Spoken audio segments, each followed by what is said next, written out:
Otak dari komplotan pembunuh bayaran yang menghabisi nyawa Vicky Firlana yang jenazahnya ditemukan di area TPU Kober, Pesanggerahan, Jakarta Selatan, akhirnya ditangkap oleh polisi. Pelaku ternyata seorang perempuan dan mengenal korban.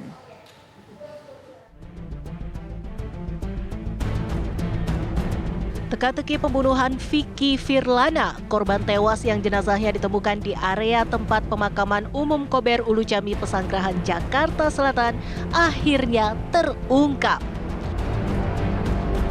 Petugas dari Kepolisian Metro Jakarta Selatan berhasil menangkap otak pembunuhan dari komplotan pembunuh bayaran yang tega menghabisi nyawa Vicky Firlana.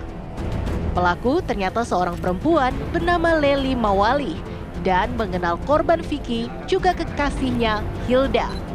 Sebelumnya polisi juga sudah menangkap MYL dan DA, dua eksekutor pembunuhan chef di sebuah restoran di Bilangan, Jakarta Barat itu. Dari hasil penyelidikan diketahui motif Lely menghabisi nyawa Vicky Firlana dilatar belakangi asmara. Lely cemburu karena wanita pujaan hatinya Hilda menjalin kasih dengan korban.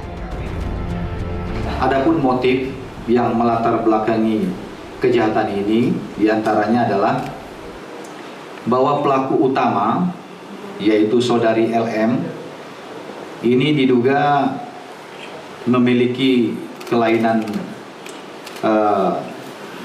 seksual, yaitu yang bersangkutan seorang lesbi, kemudian cemburu terhadap korban FF karena korban FF menjalin hubungan asmara atau berpacaran dengan saksi HN, yang mana pelaku LM ini memiliki hubungan spesial atau khusus dengan saksi HN yang sudah berlangsung cukup lama, pengakuannya 9 tahun. Sehingga dengan adanya hubungan asmara antara pacar daripada saudari LM ini sebagai pelaku utama, yaitu saudari HN yang kita jadikan saksi, dengan korban FF ini menimbulkan kecemburuan.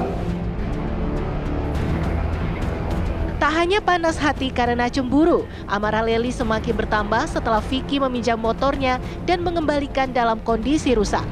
Tak hanya itu, STNK motor juga terkena tilang gara-gara ulah Vicky. Dendam Lely pun semakin membara.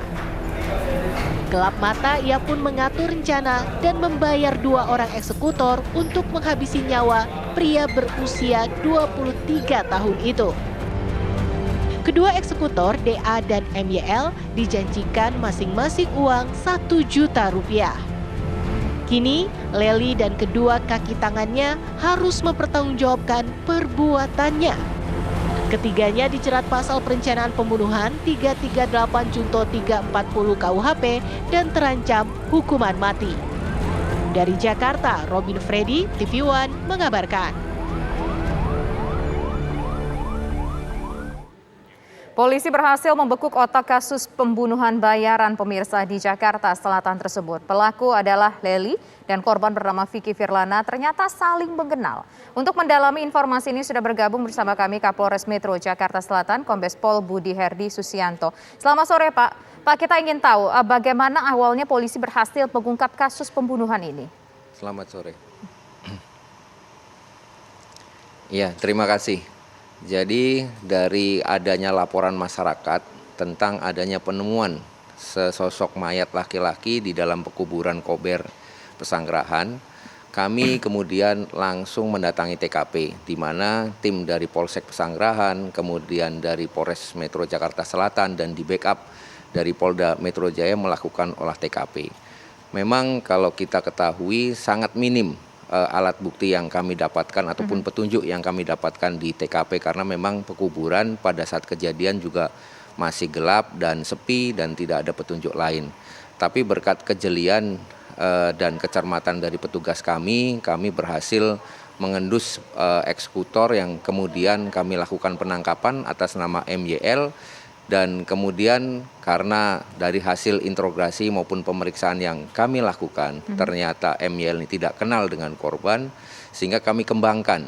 Ada dugaan pihak lain yang menyuruh atau memberi perintah terhadap MYL ini untuk melakukan peristiwa tersebut. Sehingga kami mengembangkan dan kemudian kami mendapatkan saudara DR yang menjadi penghubung dan pencari eksekutor. Dari saudara DR kemudian kami juga mendapatkan tersangka lain atas nama LM yang kemudian ditangkap oleh Satreskrim Polda Metro Jaya.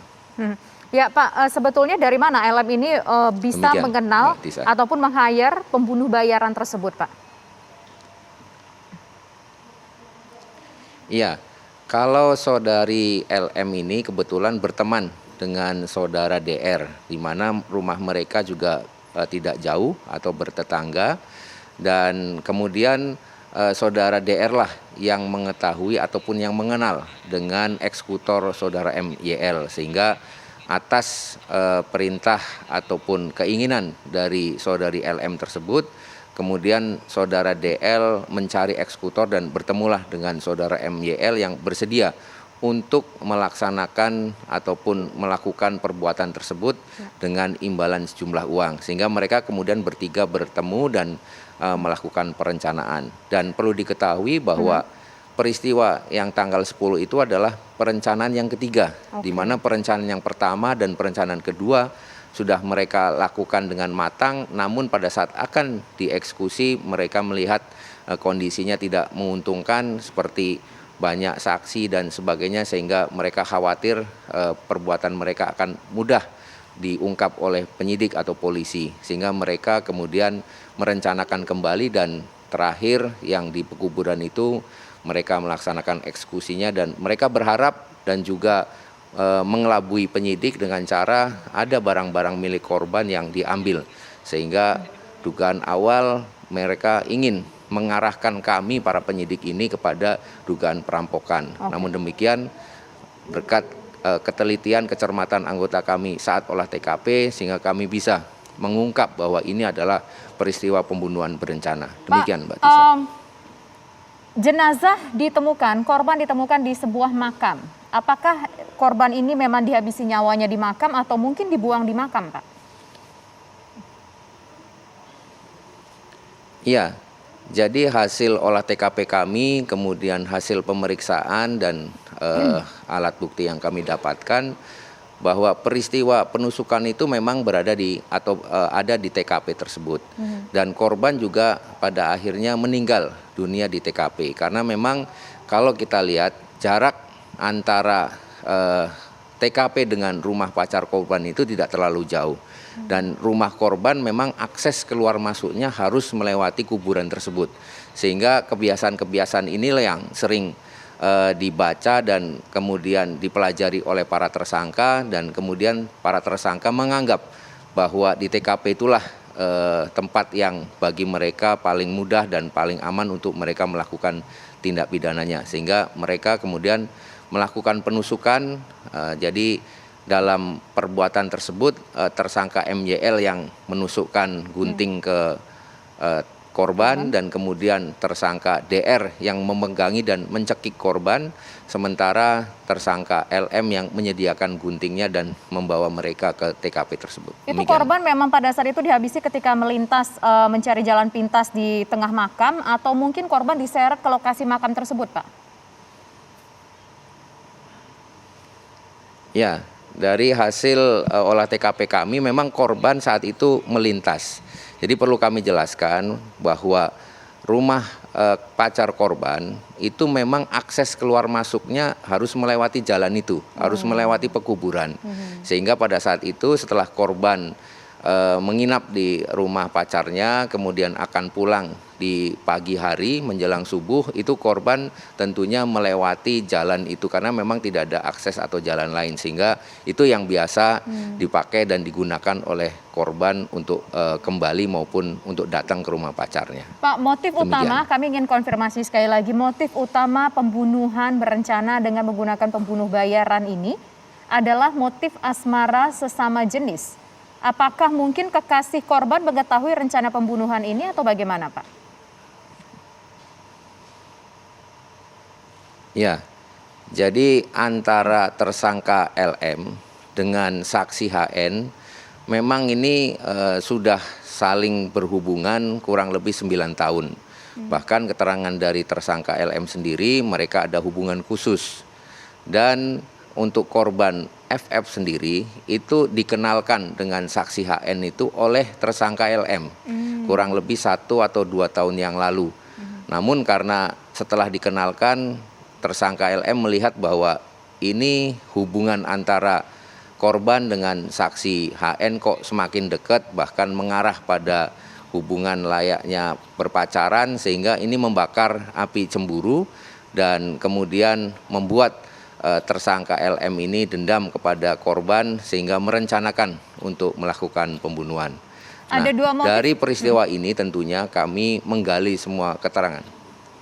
Ya, gimana Mbak? Tadi kan ada 2 motif Pak, satu karena sepeda Halo? motornya ditilang dan ngerusakin sepeda motor Ya. tersangka, kemudian Ya. juga asmara. Ya mana yang paling besar Pak Ya. di antara kedua ini yang menjadi pencetus untuk melakukan pembunuhan? Ya, jadi kalau kita lihat dan kita dalami dari apa yang menjadi kebiasaan ataupun keberadaan dari tersangka ini, kami menduga bahwa motif asmara yang paling besar. Kenapa? Karena kalau kita lihat status dari tersangka LM ini cukup berada, di mana dia merupakan, kalau di kampungnya dia dikenal sebagai juragan kontrakan, karena memang dia memiliki banyak kontrakan-kontrakan yang disewakan kepada orang-orang, dan dia juga memiliki sebuah mobil yang kami nilai ya harganya masih cukup bagus. Jadi kalau hanya masalah motor yang rusak dikembalikan tidak diperbaiki oleh korban, itu ya memang bisa saja jadi alasan, tapi bagi kami para penyidik tentunya ini akan ya sangat tipis lah, walaupun itu bisa saja terjadi. Oke. Ya, tapi motif asmara inilah yang memang dipendam oleh tersangka ini sudah sekian lama, sehingga itu kemudian memuncak dan kemudian tersangka ini menyuruh orang untuk melakukan pembunuhan terhadap korban. Terima kasih Kapolres Metro Jakarta Selatan Kombes Pol Budi Herdi Susianto atas waktunya. Selamat sore.